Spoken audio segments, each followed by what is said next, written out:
Welcome back to the Eclectic Collection. Today's episode 2, known as Titan.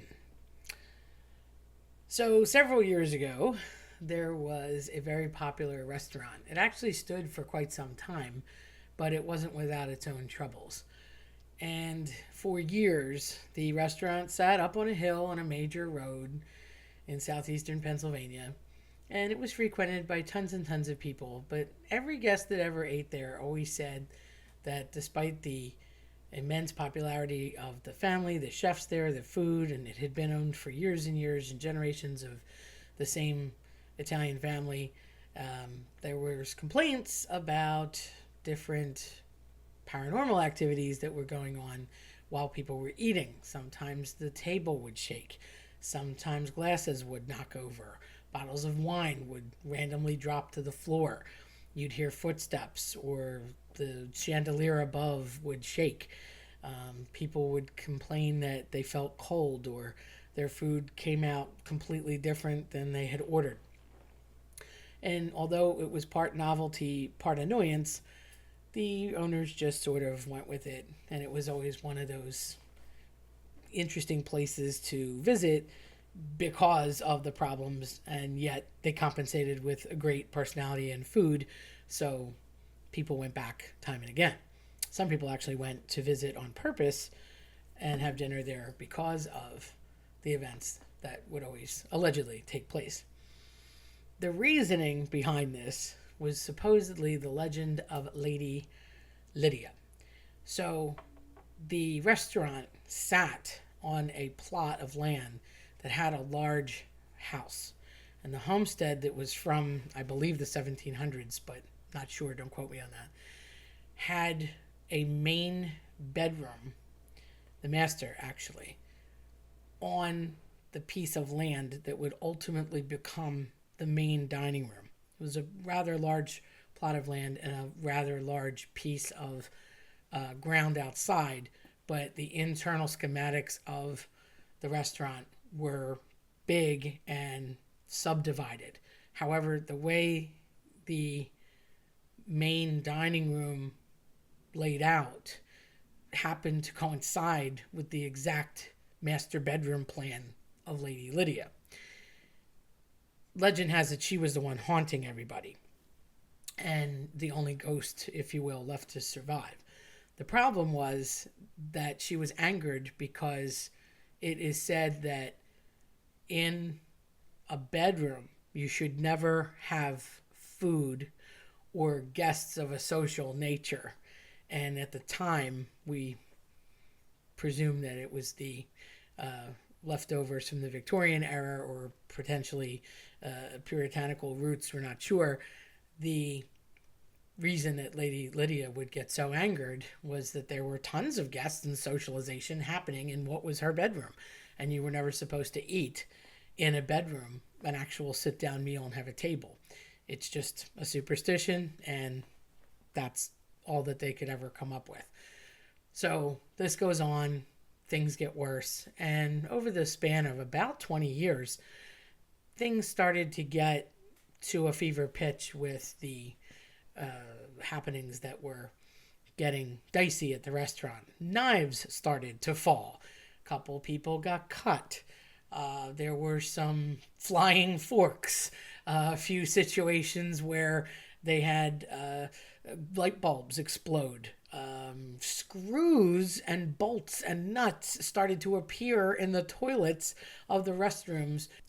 After a while, more patrons became suspect of the anger level that was happening with the paranormal visitor. The Paranormal Society was contacted, Ghost Hunters Alliances came around from Philadelphia, and people started doing spectral analyzations and EVPs and all sorts of attempts to see evidence. And at that point, a couple orbs here and there, a few notable get-outs in whispers, but nothing actually confirmed, and nothing that people would not dismiss as a hoax or skeptical individuals. Eventually, the family's patriarch decided to retire. He had been in the restaurant business for a long time.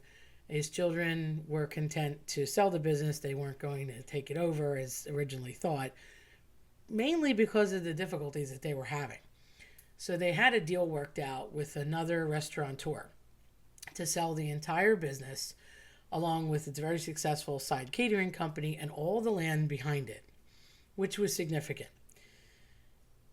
They agreed with the caveat that one back lot get dug up and a foundation poured for a new building, and that they would change the name. Everyone was fine with it. All parties consented. Once the restaurant closed, promising that within a few months it would reopen under new management as a rebranded facility, the new owners would stay on site along with the old owners to be able to oversee some of the projects happening in construction. The new owners had a German Shepherd named Titan. He was large, very pretty marks, black and brown, fierce. And although he could look and be gentle, he was a guard dog. He protected the family at all costs and sat very loyally by the new owner. Almost always he could be found there. Titan would wander around, check out the construction site, and always hop back in the car or get into the new building while it was being built. A few days later, the foundation was to be poured for the new building. In order to do this, an earth mover came with lots of big machinery to take out a chunk of land and move dirt into another pile so that the concrete could be accepted. The old owners, having done all of the paperwork, essentially were able to leave at that point and wished good luck to the new owners. The new owners had a trailer put on site because they were very hands-on and frequented coming and going during construction, even staying late into the night sometimes, but usually returning to their home. The night that the trench was to be dug for the foundation, two people were put on site to make sure everything went smoothly. You could call them guards, but they technically weren't in security. All the earth was dug around 5 p.m. Huge hole, getting ready for 6 o'clock a.m. pour. The next day, the new owners come back around 8 a.m.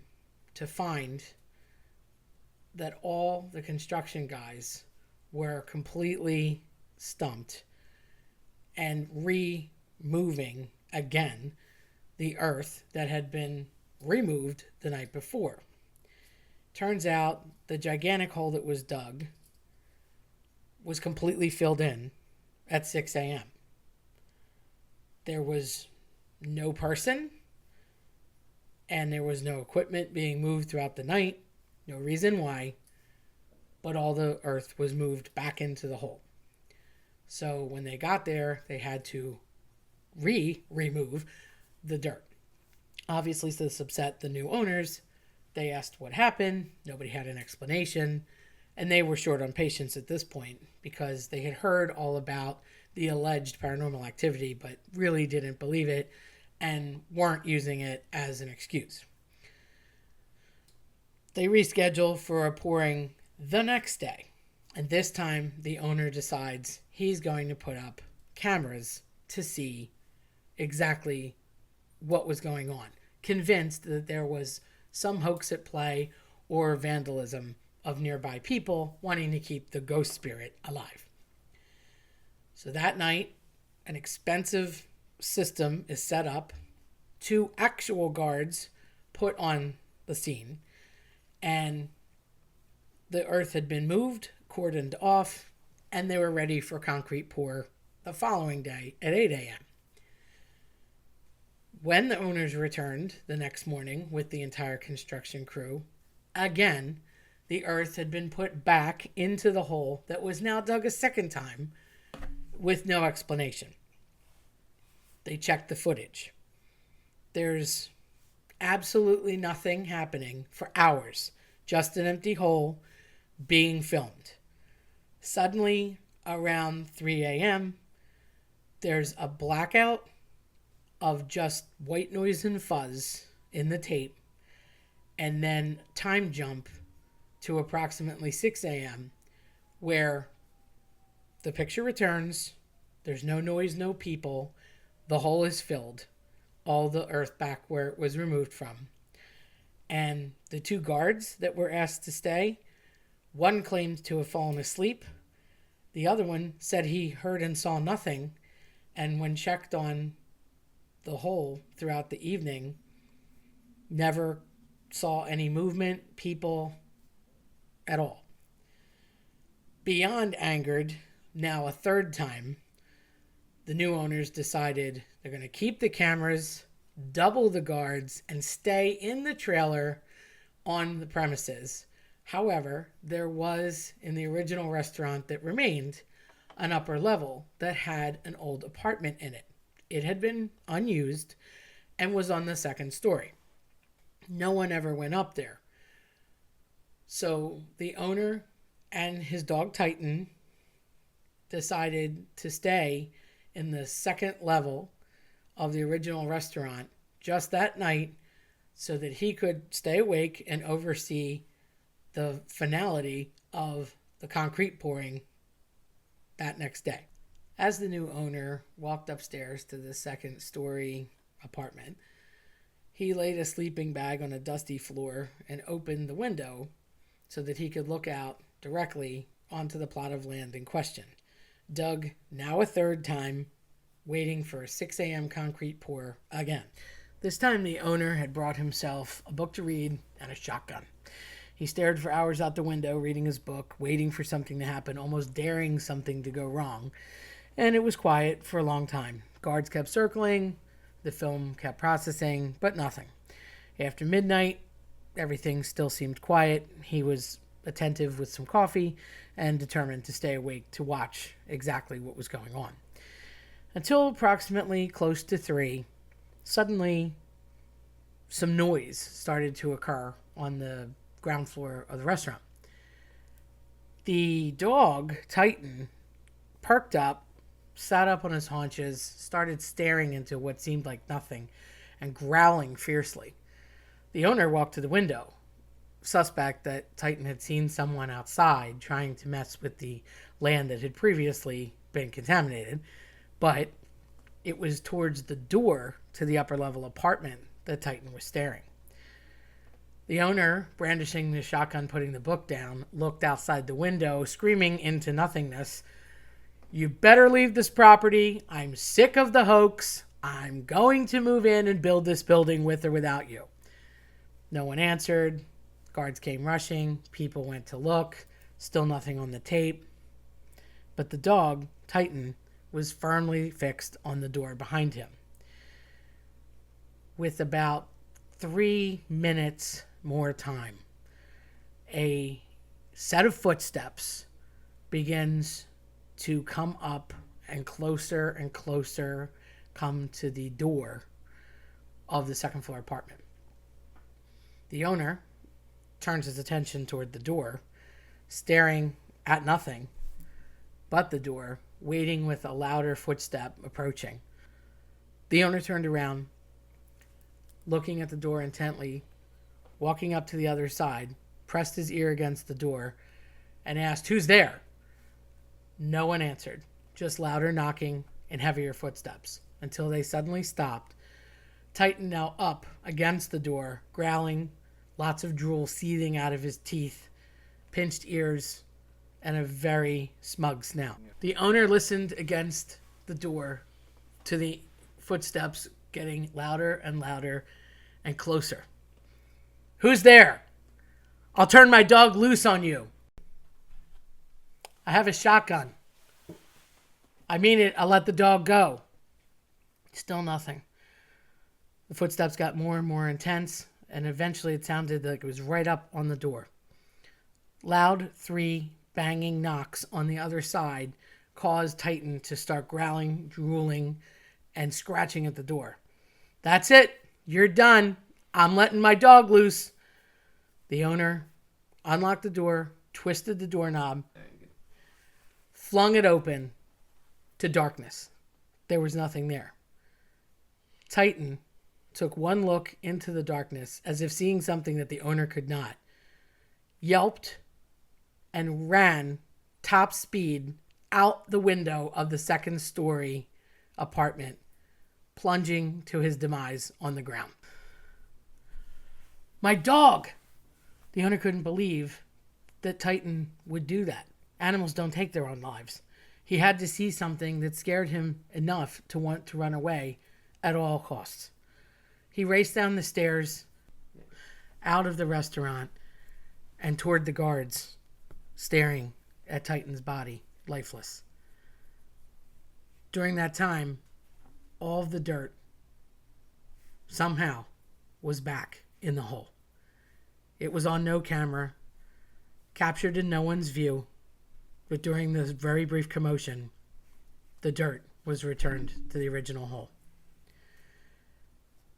Being completely frustrated and now saddened by the loss of his dog, the new owner decided that he was just going to close the facility and leave it as a storage facility for the other restaurant supplies that he had in his very successful catering business and other restaurants. To this day, the facility remains untouched, with the occasional comings and goings of some vans loading up equipment or taking down some linens and supplies, but never to have anyone eat there again, never have the restaurant open with livelihood in it again, and never to have any explanation further than the strange events that befell Lady Lydia for so many years. If you enjoyed my story, check out eclecticcollectionpodcast.com or follow me on your preferred platform. I'm Terry Tenaglia. Thanks for listening.